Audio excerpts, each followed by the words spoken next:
Muito bom, minha gente. Nós estamos aqui dando continuidade àquela série de entrevistas com candidatos da nossa região que estarão participando das próximas eleições de 2018, né, 7 de outubro. A gente está aqui com Carlos Alberto Siqueira da Silva, popularmente conhecido como Russo, presidente da Câmara de Araruama, e é um dos candidatos a deputado federal aí da nossa região. E vamos conversar um pouco aqui com ele, conhecer um pouco dos seus projetos, suas ideias. Queria agradecer aqui, Russo, esse papo, né? E vamos começar falando de emprego, geração de renda, e queria pegar aqui uma carona no assunto Comperj, Complexo Petroquímico do Estado do Rio de Janeiro, instalado em Itaboraí, que não foi aquilo que nos prometeram, né? Nos últimos 10 anos aí. E queria que você falasse um pouquinho dos seus projetos para, de repente, para revitalizar isso. Como que você vê essa questão do Comperj, essa questão do petróleo em si? A nossa região aqui tem Maricá, Saquarema, diretamente sendo atingida, e também as cidades aí que indiretamente acabavam tendo uma expectativa de serem impactadas positivamente também, não conseguiram e tal. Obrigado aqui pela sua atenção. Fica à vontade de conversar com o nosso povo. Eu que agradeço a você e seus telespectadores. Eu sei que a visualização sua alcança não só um percentual muito grande de Rio Bonito, mas também as nossas cidades vizinhas, na nossa região. Então eu que agradeço a oportunidade. O Comperj, na verdade, foi um grande engodo, né? O Eldorado que foi criado. O reflexo está na Lava Jato hoje, né? Pessoas envolvidas diretamente naquilo ali que vieram para tirar vantagem disso tudo. Mas no primeiro momento eu bati muita palma, torci muito que aquilo funcionasse, porque eu sou filho de Rio Bonito, né? Sou daqui, natural da cidade, nasci aqui no bairro Boqueirão, mas já vivo em Araruama já há alguns anos, né? Como você já disse, sou presidente da Câmara de Araruama por 2 mandatos consecutivos, 2 mandatos de vereador, e via lá na cidade de Araruama, chegando na parte da tarde, saindo na parte da manhã e chegando na parte da tarde, uma quantidade imensa de ônibus, cheio de funcionários, e funcionários estes que alavancou também a economia da cidade de lá, tá? Pessoas que alugaram casas, levaram a família, matricularam o filho, e com poder aquisitivo de médio para grande, porque se pagava muito bem lá, né? Um impacto considerável na economia. Justamente. Da cidade. Eu era toda hora interpelado, poxa, arruma um emprego para mim no Comperj, todo mundo, os jovens que estavam se formando, segurança do trabalho, em petróleo e gás, em engenharia, pedindo isso, tá? Que é natural, a gente que vive a política, as pessoas às vezes não entendem, acham que a gente tem um certo poder que aparenta ter, que não temos, né? Eu eleito deputado federal, eu vou me juntar a alguns companheiros, tá? Que têm interesse de botar aquilo para funcionar, porque aquilo realmente é um Eldorado, né? Só que foi feito de maneira irresponsável, com fins lucrativos e políticos. O Brasil não aguenta mais. E para uma meia dúzia, e não para fortalecer uma região, né? Com certeza. Eu sei de casos ali, de terrenos ali que valia 100 mil reais, foram vendidos por 10 milhões de reais e hoje não vale nem os 100 mil reais. Então isso é uma irresponsabilidade muito grande, isso é uma falta de respeito com o dinheiro público e com nós, cidadãos, né? Porque independente, apesar de ser político, né, de estar ocupando cargo público, eu também sou eleitor. E tenho certeza que nós temos que se preocupar com as gerações futuras, né? Dos meus netos, né? Dos meus filhos que ainda são jovens, dos filhos dos nossos amigos, dos nossos vizinhos, enfim, da população. Se preocupar com o futuro deles, porque o Brasil que a gente vive hoje não tem muita esperança. Eu fico muito triste de ver pessoas falando em ir embora, morar em outro país, tentar a vida em outro país. Isso me deixa muito triste, entendeu? Falando nessa questão de desenvolvimento, né? E a gente está conversando aqui com o presidente da Câmara de Araruama, o vereador Russo, que é candidato a deputado federal. A gente fez aqui um início falando sobre essa questão do Comperj, etc. e tal. Mas o interior do estado do Rio de Janeiro, ele acaba meio que sendo preterido pela classe política como um todo, né? Verdade. Você é vereador em Araruama, que não é uma cidade tão interiorana assim, embora esteja aí com uma certa distância da capital. Mas, sobretudo, as cidades de menor porte é aquelas que só são visitadas pelos políticos em época de campanha, a gente sabe disso, né? Com certeza.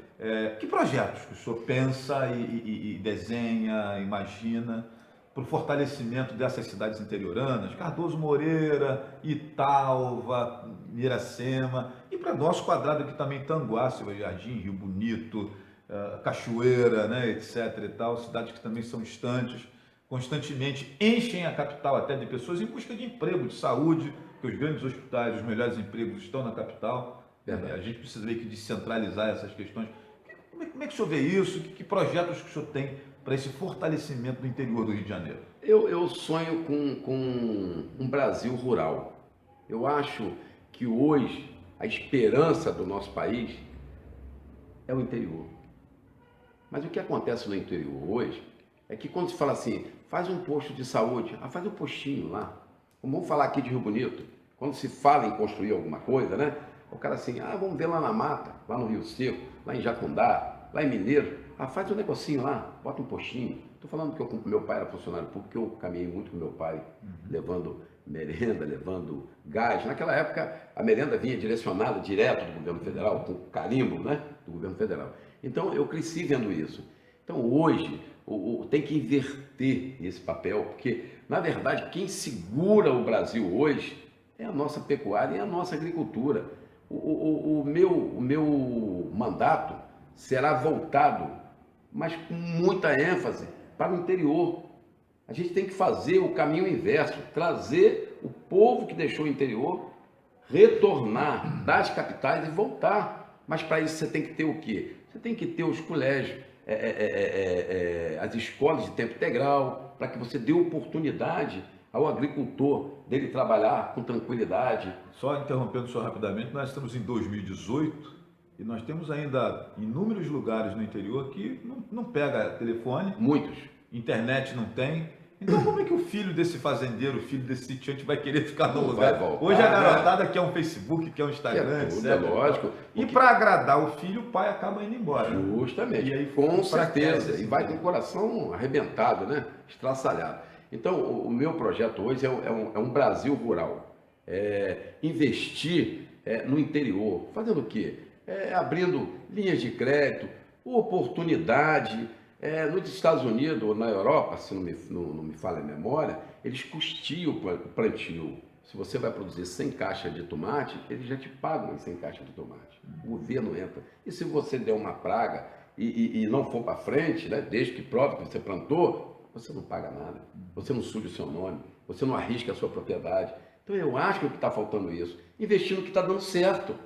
Entendeu? Está faltando isso. A gente fazer grandes escolas no interior, a gente fazer policlínica, não é postinho não, tá? Quando você fala postinho, um coleginho com uma sala, você está menosprezando o homem do campo. E com isso, você está deixando de incentivar os municípios rurais a produzir. Esse é o grande problema, é a inversão do valor, é a inversão de valores. Você pega hoje um paciente que passou de 65 anos, quando você liga, pede um amigo, mas acima de 65, 70, já fica difícil. Quer dizer, então a gente serve para trabalhar enquanto somos jovens, que eu não sou tão jovem assim, e depois que ficar velho, joga fora, cava um buraco em terra. Está errado. Um país que não tem memória, um país que não tem história, é um país sem nada, sem cara, sem rosto. Então, estão invertendo os valores. Todos têm direito. Você tem que respeitar aqueles que construíram, gente. Incentivar os novos a também fazer a história deles, a construir. Esse é meu pensamento com relação a isso. Dentro desse fortalecimento, a gente precisa falar de saúde, a gente fala de educação, né? E o senhor, no off aqui, estava conversando comigo sobre uma ideia que o senhor tem para os professores? Tenho um como é que é projeto. isso? Eu quero tocar nesse assunto que eu achei bem bacana a ideia. Olha só, o taxista, que é muito louvável, meu pai foi taxista, é uma classe que eu respeito muito, tenho admiração, porque é uma classe hoje no Brasil que a gente vive com a segurança que temos, eles ficam ali se colocando à disposição de pegar, às vezes, um mau elemento que vai tirar a vida, né? Aqui em Rio Bonito a gente tem algumas histórias. Perdemos muitos amigos aqui, muitos. Então, eles têm, se eu não me falha a memória, 29% de descontos. Eu acho que seria em torno de 18% de ICMS e 11% de IPI, se eu não estiver corretamente, 100% correto. Mas é mais ou menos nessa faixa. E eu acho, eu tenho certeza que os professores têm direito a isso. Sabe por quê? Primeiro que é uma classe que sem ela não existiria os profissionais, que são elas, são eles, professores, homem e mulher, que faz a formação. Porque educação se traz de casa, se aprende de casa. Não é o professor que educa, o professor ensina. O professor te dá a esperança de uma vida melhor, porque ele te prepara para o mercado de trabalho. Quando você tem um grupo, né, de professores felizes, que faz com amor, pode ter certeza que o aluno sai dali preparado. Então, eu vou brigar muito para estender ao professor esse direito. Porque, vamos dizer assim, o professor que mora em Rio Bonito, ele vai dar aula lá em Jacundá. Às vezes, ele tem um filho para pôr no colégio, preparar um almoço, fazer alguma coisa, ou tem aula, ou dá aula em outro colégio. Às vezes, o tempo dele se torna impossível, porque não vai bater com 24 horário. horas não dá para fazer tudo. Justamente, não bate com horário. E já tivemos vários casos de professores que morreram de acidente nessas pistas por ter pego carona, porque ele às vezes é obrigado a isso. Aí ele não compra o carro, porque o que ele ganha não dá. Então eu vou brigar para que o professor, estender ao professor esse direito de ter o desconto do IPI e do ICMS. Entendeu? Porque aí, na verdade, também é uma compensação ao professor. Porque você fazendo isso, você vai dar a mobilidade, o direito à acessibilidade do professor de poder dar aula em colégio mais longe, mais longínquo. E ao mesmo tempo poder atender uma matrícula ou mais duas. Lembrando que algumas cidades aqui, pertinho da gente, por exemplo, aqui em Silva Jardim, tem gente que ainda quase tem que andar uma hora a pé para chegar a uma escola. Isso. Depende de um cavalo até, porque não tem carro, não tem condução, às vezes a prefeitura não dispõe de um veículo. Verdade. Pertinho da gente aqui. Pertinho, dentro de casa. Que não precisa ir muito imagine, longe, aqui o estado do Rio ainda é um estado pequeno.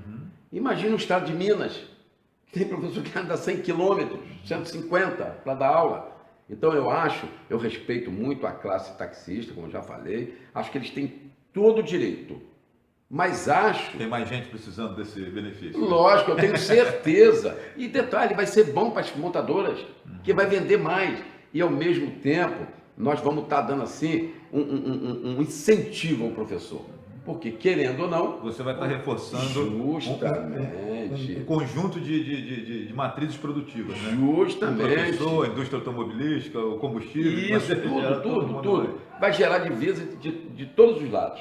Para as montadoras, vai se gastar mais combustível, o professor vai poder gastar. E um carro novo, um carro com dignidade, que ele não vá trabalhar e fique parado em beira de pista quebrado. Perfeito. É o que eu vou brigar muito.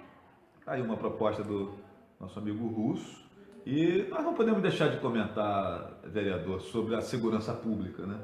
Que é hoje um assunto que está presente em todas as rodas de conversa, seja em meios de pessoas mais humildes, pessoas mais abastadas.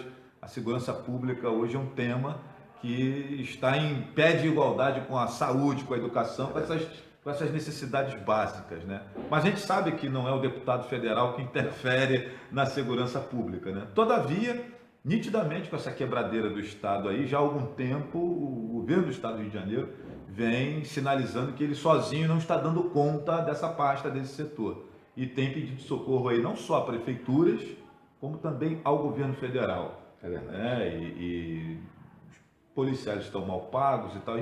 Sobre essa questão estrutural, né?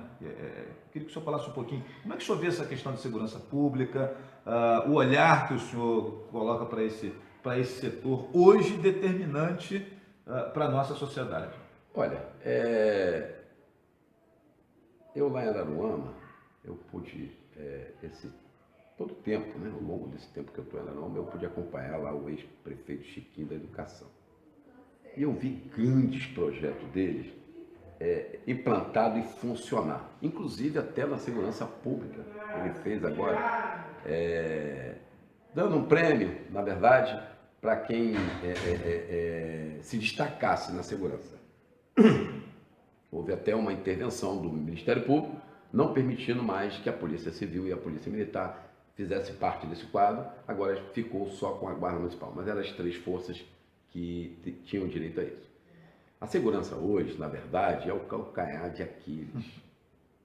É o grande problema do nosso país. Porém, na minha opinião, tá mais do que provado aí na intervenção federal, que para mim piorou. Em vez de resolver, ela piorou, em todo sentido. Em custo, nós estamos pagando uma fortuna por isso.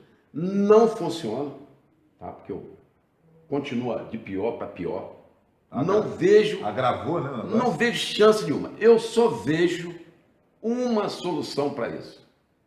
Primeiro, levar para dentro das comunidades grandes, como tem várias comunidades no país inteiro, a gente vai falar aqui de São Paulo, de Minas Gerais, do Espírito Santo, levar a escola de tempo integral. Porque você vai tirar os meninos, né, da rua para dentro da escola. Essa é uma ideia assim, fora do normal. Só para corroborar com o que o senhor está dizendo, na última sexta-feira saiu um artigo no jornal o Globo, estudo e pesquisa do Observatório de Favelas, onde alguém diz assim: nós estivemos com esses meninos que estão no tráfico em nossas mãos, na escola, e a gente acabou perdendo. Então, eu não estou errado, eu não vi essa matéria. Então, eu acho o seguinte: por quê? Porque nós somos produto do meio. Tem um que é fã do jogador de futebol, de um piloto, como eu era fã do Ayrton Senna, assim, não sou, né? Apesar dele já ter partido. Eu acho o seguinte: se você vê um chefe, um gerente, ele se colocando numa posição ao olhar daquele menino que não tem nada, ele quer ser igual aquele cara. As pessoas bem-sucedidas geralmente são exemplo, né? Justamente. E na comunidade não é diferente disso. E aí o sujeito vê o traficante bem-sucedido. Bem-sucedido naquela limitação, porque na verdade o traficante, ele na verdade, né, é um comerciante de droga, né, na verdade, né? Ele é um prisioneiro do império dele. Essa é a verdade. É verdade. Eu tenho certeza que na sua grande maioria, ele não... Se ele tivesse tido uma opção, eu acho que toda regra faz exceção. Sim. Mas eu acredito que seria mínimo do mínimo do mínimo, porque eu já tive experiência nas comunidades, eu ando nas comunidades do Rio de Janeiro, de pessoas que têm sonho de sair dali, têm sonho de estudar, de pensar em algo melhor para ele, para a família, porque ele vê os colegas morrendo, e geralmente todos jovens. Tá? Só que o que acontece? Quem paga por tudo isso é a sociedade, né? Porque eles vivem prisioneiro daquilo ali, e quando sai para fazer alguma coisa, quem paga é quem está na rua, quem está solto. Essa é a verdade. Então isso é uma coisa muito séria. Eu acho que tem que se fazer um estudo muito grande com relação a isso, mas volto a dizer, a salvação disso tudo está na educação. Se você tirar, a longo prazo. Você não vai resolver a educação, ou a segurança pública com varinha de condão. Mas não vai mesmo. Ó, quem falar isso na televisão, quem falar isso no jornal, é mentiroso.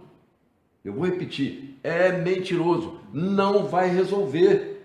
Vai resolver com investimento a longo, até para médio prazo.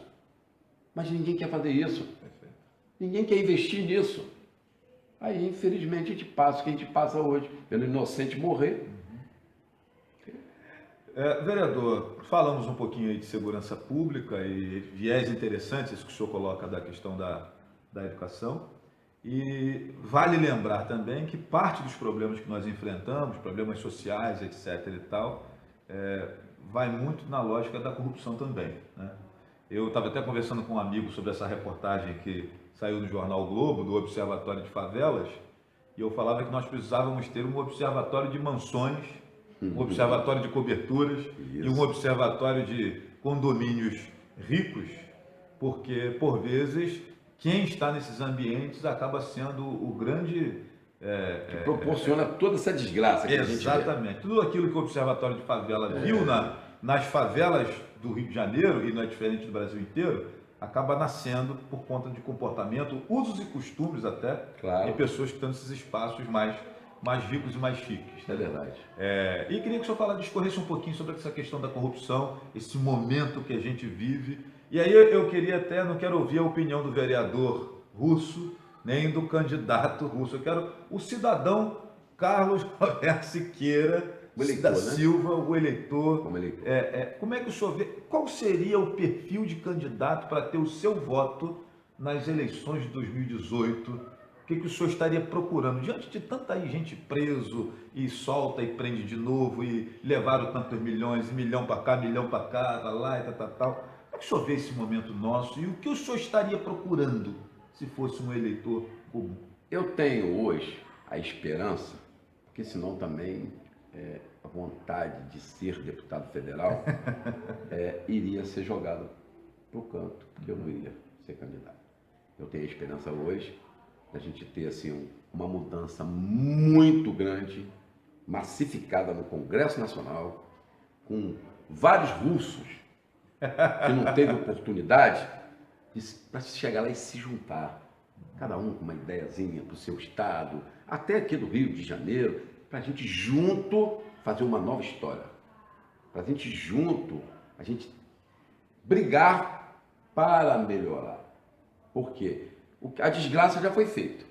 Então, agora a gente catar os cacos. Justamente, porque o que foi levado, o que foi roubado, se recuperar 1%, 0,5%, vai ser muito, porque eu não acredito em nada disso. Para mim é tudo história, é tudo maquiado, não foi recuperado nada de tudo isso que a gente está vendo aí. Porque você ouve falar bilhões e bilhões e que você vê que recupera praticamente nada. Então a gente vê que tem jato, helicóptero, tem investimento lá fora, tem isso. Eu não vi chegar nada disso. Eu vejo de vez em quando umas contas aparecer aí na televisão e dizendo que recuperou. Então, muito longe do que, na verdade, foi destruído. Porque não é o dinheiro que tiraram, tá? É o mal que fizeram. Que você fez com isso, destruir várias empresas, tá? Famílias, pessoas. Famílias, enfim. Gente que morreu na fila do hospital. Justamente, o custo desse dinheiro foi muito grande. Eu costumo dizer que esse dinheiro pinga sangue. Quando você vai no hospital, não tem uma mamografia, não tem uma ressonância magnética, não tem um cirurgião de plantão, não tem uma ambulância decente, não tem um CTI. Esse dinheiro que foi desviado, ele é causador de tudo isso. Pior, é uma notícia triste dos meus pensamentos, do que eu acho, né? Do que eu vejo, né? Eu acho não, tenho certeza, infelizmente, que vai demorar muito tempo. Principalmente no estado do Rio de Janeiro, onde, pelo que nós vimos noticiar, a maior parte da corrupção estava aqui no Rio de Janeiro. Parece que o negócio aqui foi mais grave, né? Pois é. Você vê em São Paulo alguns envolvidos, mas não com essa com esse volume, com esse volume de gente, inclusive, importante, né? Das mansões, coberturas e condomínios ricos, né? Então, gente, Agora, antes do senhor fechar, é possível fazer essa mudança e transformação sem a participação da sociedade? De maneira nenhuma, é impossível. Eu vejo muita pancada na classe política e acho até que com razão, mas por vezes o cidadão também, ele... Eu quero deixar aqui uma coisa que não é pensamento não, que é real. Se o povo não for às urnas, vai ter deputado federal, deputado estadual, senador da República, governador e presidente. Não precisa ir à urna não, vai ter tudo isso. Só que aí vai estar dando a chance de manter aqueles que lá já estão. É quem que vai, né? Por que isso? Eu vou explicar, é muito fácil de entender. Porque aquele que poderia votar num russo, não vou às urnas, vou para a praia, vou pagar multa, ele não vai. Mas o russo, ele tem que conquistar o voto caminhando, falando das ideias dele e convencendo a pessoa a votar. Aí a pessoa gostou da minha ideia, acha que seria importante me ter lá como deputado federal para defender todas essas ideias e tal, para fazer a nova história, mas ele não vai votar. Quer dizer, eu não vou obter o voto dele. Aqueles que já estão, que já têm os famosos esquemas, vão se reeleger. Já tem um comprometimento. E isso, a gente vê hoje grupos políticos já se montando, tá? E se você, para ganhar a eleição, mas se você for olhar o histórico de cada um deles, for fazer uma análise... É um museu de grande novidade. Justamente. Você vai Como ver, diria Cazuza. Você vai ver que aquilo ali já é a mesma coisa com outro papel de presente diferenciado. É o engana-povo. Então é isso que tem que ter cuidado. Gente, vá às urnas. Não deixe de votar. Escolhe o melhor candidato. Tem gente que fica o dia inteiro nas redes sociais fofocando, contando história, falando mal de um, de outro. Procura saber do perfil, procura saber como que atua aquele político, ou se ele não tem mandato, como eu, se ele realmente é comprometido, vê as ideias dele, o que ele pensa, e vai lá e vota nele. Porque se você não for... Se não der certo, for mais um ponto troca de novo. daqui a 4 anos... Eu sempre falo isso. O eleitor não precisa estar mantendo. Por que hoje eu sou candidato? Eu ajudei vários. E não fiquei satisfeito com nenhum deles. Entendeu? Eu estou falando a nível federal, porque, na verdade, o grande lance é no Congresso Nacional. Se você olhar... Eu costumo sempre dizer isso. Tem muita gente preocupada com o presidente da República, tudo que acontece, que vai para os estados, mas é tudo montado, tudo armado no Congresso Nacional. As decisões é no Legislativo, né? É tudo lá. O senhor sabe disso, É né? tudo lá. Se você votar mal, você vai estar tirando o sonho daquelas crianças, dos jovens que sonham com o Brasil, com um estado melhor, com uma cidade melhor. Então você tem que pensar, a responsabilidade dessa vez, gente, é de tamanha monstruosa, é gigante, porque é uma época ímpar. É uma época que a gente tem que passar o país ali. E passando o país ali para o quê? É dando oportunidade àqueles lá no Congresso Nacional que já tiveram a sua chance de deixar a cadeira para os novos vir com boas ideias. Então o Brasil tem uma coisa muito errada. Eu acho que se o cara é bom, o político é bom, mantém ele lá, porque as coisas boas a gente cuida com carinho. O time que está ganhando não se mexe. Mas se é ruim, troca. E não fica essa coisa de mesmice, né? Se não é bom. Se eu tomo um refrigerante que eu não gostei, eu não vou tomar dele nunca mais. Se eu como um doce, é a mesma coisa. Só que o povo, não sei, tem memória muito curta, né? Mas eu espero que hoje, onde eu vou, eu falo sobre isso, que o povo reflita, pense, fala assim, não, vou perder uma horinha lá, mas não vai perder não. Você está indo lá para dar esperança de melhoria ao nosso país, ao nosso estado e ao nosso município. E para finalizar, aqui conversando com o vereador, presidente da Câmara de Araruama, vereador Carlos Roberto Siqueira da Silva, o popular russo, pelo partido? Avante. O partido Avante, candidato a deputado federal nessa série de entrevistas que estamos fazendo com os candidatos da nossa região e cidades vizinhas. Russo, sou de Rio Bonito, tem essa vida em Araruama, né, etc e tal. Como é que se deu isso? Conta um pouquinho pra gente. O Russo regularmente está em Rio Bonito, vem visitar a família, que ainda está todo mundo por aqui. Todo mundo. Fala um pouquinho pra gente, porque pouca gente sabe disso. Que isso na verdade, eu sempre falo isso. Eu não tive a oportunidade, né, de ficar aqui, porque eu nunca queria ter saído daqui, né? Porque a gente não quer sair de casa, a verdade é essa, né? Só que, infelizmente, a cidade não me deu oportunidade naquela época, né, de permanecer aqui e fazer a minha vida aqui. Quando eu percebi que não ia chegar a lugar nenhum, eu resolvi ir embora para Araruama, onde eu fui muito bem acolhido, tá? O meu espaço financeiro, que na minha realidade eu me dou por satisfeito, e aí aconteceu minha vida política também na cidade de Araruama. Então foi tudo proporcionado pela minha madrasta, né? Que é a minha cidade, Araruama. Porque já há quanto tempo em Araruama? Já estou lá em Araruama há 31 anos, né? E na verdade eu já sou filho porque o povo de Araruama me deu um título por 2 vezes, né? E os vereadores de mandato, meus colegas me deram 2 títulos de presidente de Câmara. Então, na verdade, eu já sou filho também de Araruama. E é muito perto, na verdade é quintal, né? Rio Bonito é Araruama, porque o povo de Rio Bonito no passado, bem próximo, o povo de Araruama comprava em Rio Bonito, né?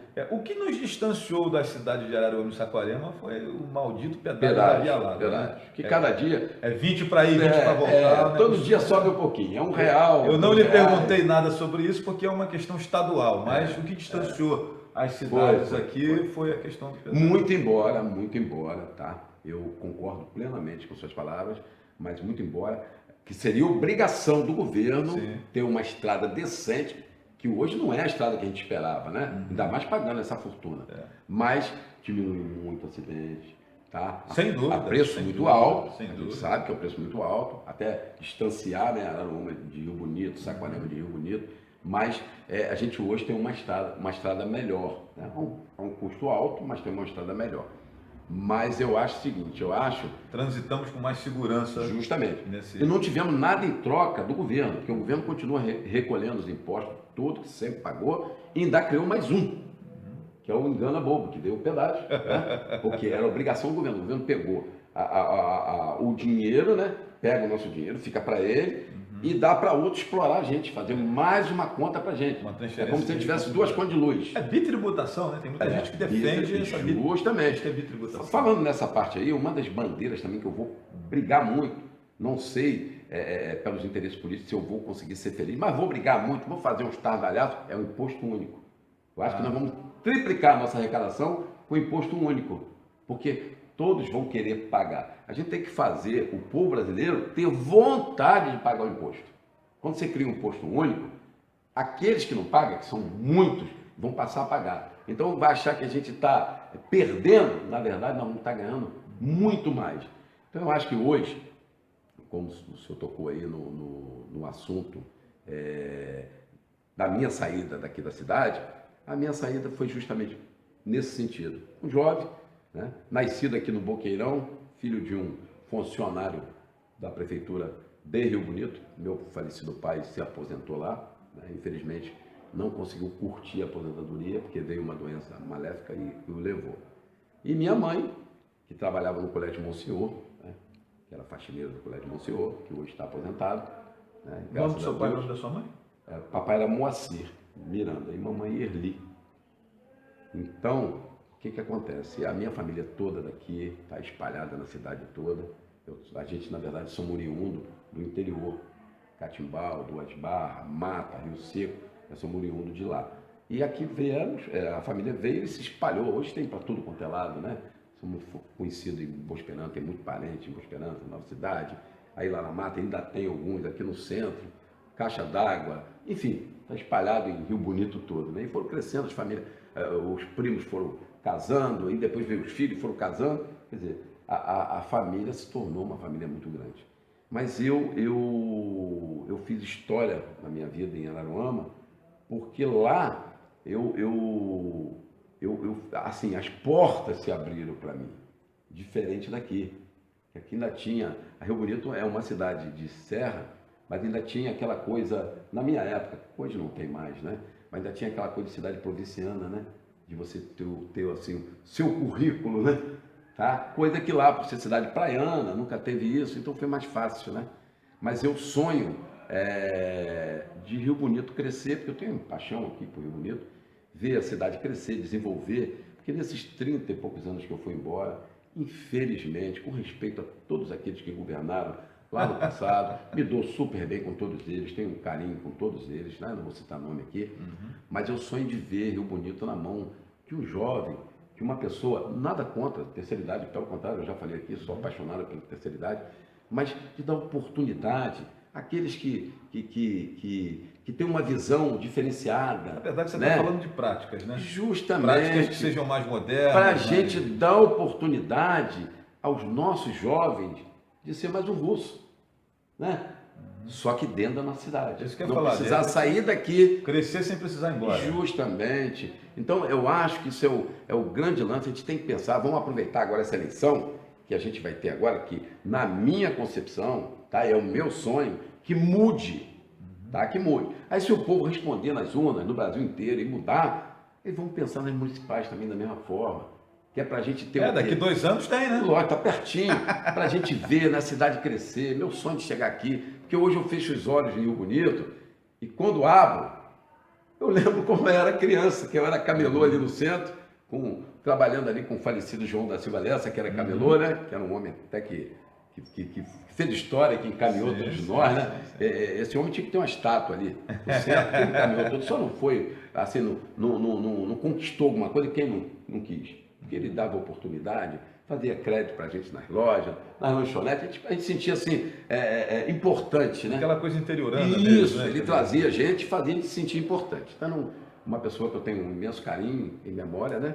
Dele, pela memória dele. Então, o que eu penso é o seguinte, eu acho que aí quando eu fecho os olhos e abro, e parece que eu estou há 30 e poucos anos, igualzinho, não mudou nada. Tá, tudo bem, recorda a infância, mas não pode viver só disso, de passado, né? Passado é história, que a gente tem que contar. Eu acho que a população, jovem, muito jovem, não pode ficar à mercê disso, né, gente? Tem que entrar alguém com a cabeça moderna, para trazer para aqui, para dentro, oportunidade. É o que a gente precisa hoje, né? Eu acho que está na hora, a gente vive um mundo globalizado e a velocidade é muito grande e a cidade está ficando para trás. É o que eu percebo hoje, andando nas ruas da cidade onde eu nasci. Então eu sonho muito com isso, que a cidade, antes de morrer, eu quero ver isso aqui crescendo, tá? Porque eu tenho uma preocupação, eu sou candidato a deputado federal da região e do estado do Rio de Janeiro, tá? Não vai ter, assim, distinção a uma e outra. Né? Mas eu estou falando aqui da minha cidade natal. Sim. Tá? Isso é um sonho e uma coisa que eu gostaria de ver minha. Pedindo licença aqui aos demais, né? Porque lógico, é uma coisa. Claro. Envolve uma situação mais sentimental. É mais sentimental. Você pegou no ponto, no grande ponto. Porque eu vou trabalhar incentivo de crescimento, não só a nível de região. Porque acaba que essa realidade de pouco desenvolvimento é uma realidade de quase todas as cidades fluminenses, né? Do interior. Mas é o que eu estou falando, eu sonho com o Brasil. Mas aqui a gente está destacando o Rio Bonito por conta Justamente. Por que eu estou batendo nisso? Nós somos caipira, né? Não tem jeito, é a verdade. E nós temos que ter orgulho de dizer que somos caipira. Porque nós somos do interior. Nós somos um país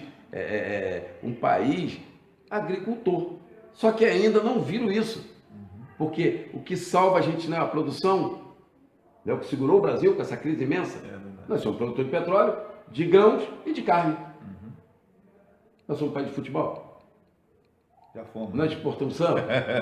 Não somos. Verdade. Eu vejo às vezes o Chiquinho falando lá, o país que mais investe, que mais gera recurso no futebol é os Estados Unidos. E não tem nada, ganhou o quê?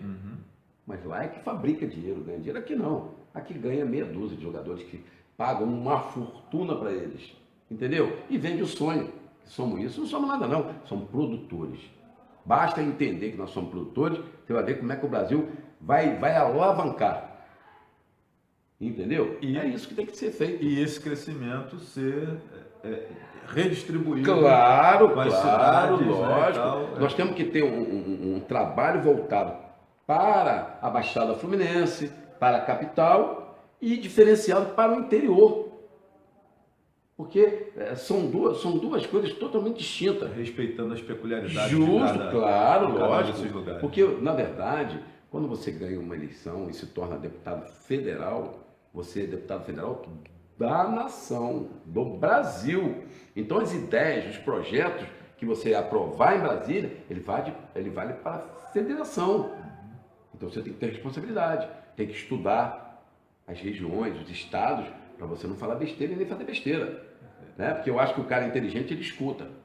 Tá? Se ele não tem competência de fazer, tem que procurar quem saiba fazer e trazer para perto. Um bom gestor não é aquele que diz que ele é bom, não. É um cara que é bem assessorado, tem pessoas competentes ao lado dele. É feito dessa maneira, mas tem que ser humilde para aceitar isso. Né?